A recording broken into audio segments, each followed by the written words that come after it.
Hey everybody, welcome to a Monday Morning Mike Talk. Thank you guys for being with me once again. A little out of town adventure for me and Sarah, and we'll be back in the 309 tomorrow. But it's good to have you guys with me. We're praying for you. Continue to be blessed by you trusting me with prayers.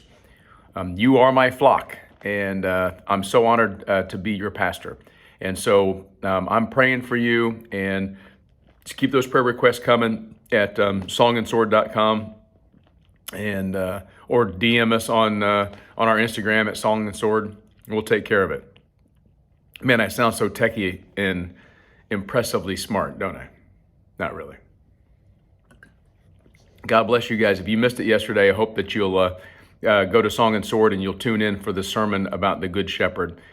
Really love it, and you'll see that our technical quality is improving week by week as we get some more equipment and we just kind of improve our product. But we want to preach the Word of God to you every Sunday, so Lord willing, we'll keep a daily devotion going and the Word of God going, and we are energized by what God's doing in this ministry. Today, I want to go to a famous passage. In fact, in the 60s, even before I was old enough, some group wrote a song about this, kind of a rock and roll ballad about how life plays out. Ecclesiastes 3. Remember, Ecclesiastes is written by Solomon, the wisest man who ever lived, the king of Israel after King David. And he's just telling us about life. And so here it is. I'm gonna read 11 verses and focus really on the 11th verse, but it all needs to go together in context. So stick with me here. You know what we do? It's the Word of God, guys. It's the Bible. Hope you have one. Hope you have it open.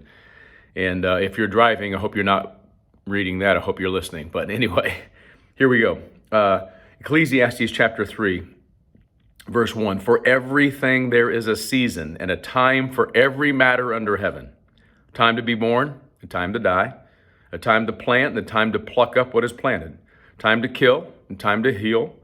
A time to break down and a time to build up, a time to weep and a time to laugh, a time to mourn and a time to dance, a time to cast away stones and a time to gather stones together, a time to embrace and a time to refrain from embracing, a time to seek and a time to lose, a time to keep and a time to cast away, a time to tear and a time to sow, a time to keep silence and a time to speak, a time to love and a time to hate, a time for war and a time for peace.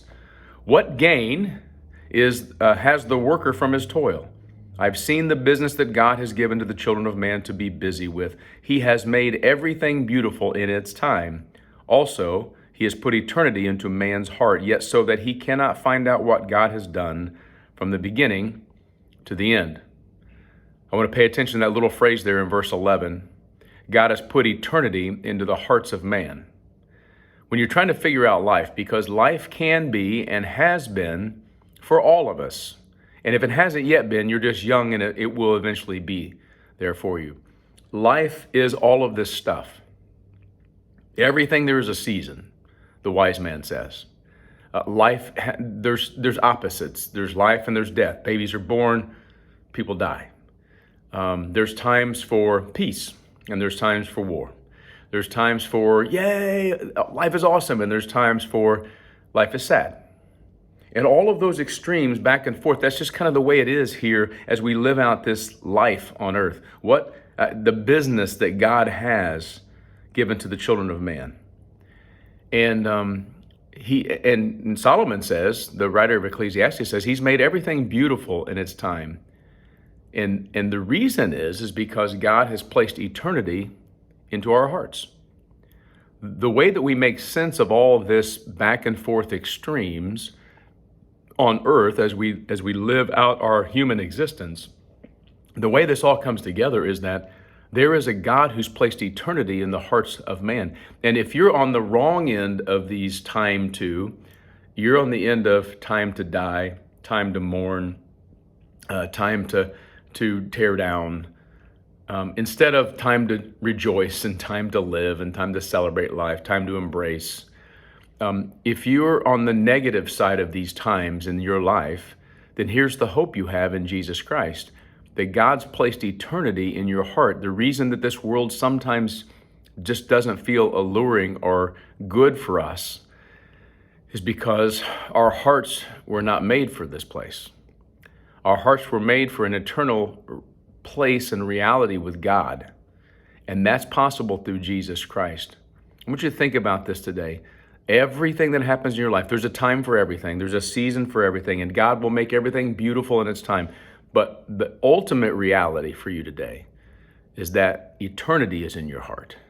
Seek the eternal things today and take the times as they come.